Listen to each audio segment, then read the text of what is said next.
Selanjutnya kita akan membahas mengenai koagulasi protein. Jadi alat-alat dan bahan yang akan kita butuhkan adalah yang pertama adalah gelas atau wadah, pipet tetes, sendok atau garpu, dan bahannya itu ada telur mentah sebagai sumber proteinnya, dan untuk bahan-bahan ujinya itu ada cuka, garam, air, dan deterjen.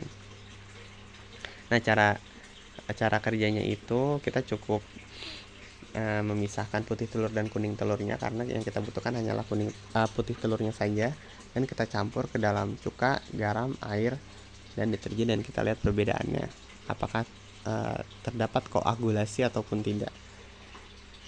Nah, sebelumnya kita akan bahas mengenai apa itu koagulasi. Koagulasi itu adalah proses membentuknya gumpalan atau endapan pada zat dari zat-zat terlarut dalam cairan. Yang di sini itu adalah protein yang mengendap ya. Proses ini umumnya terjadi dalam konteks kimia, biologi, dan kedokteran.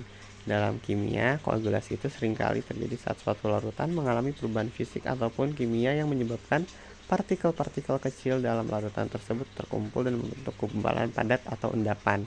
Nah, ini seperti yang terjadi di percobaan ini, bahwa akan terjadi koagulasi protein jika zat-zatnya itu ataupun cairannya itu bisa mengendap protein.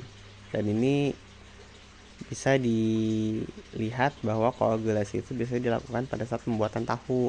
Nah, tahu ini diperoleh dari susu kedelai yang dikoagulasiin dengan berbagai jenis koagulan. Secara umum ada 3 jenis koagulan yang terdapat digunakan dalam koagulasi. Yang pertama itu adalah garam, ada proteinase, ada asam, bisa asam asetat, glukanon, ataupun lakton.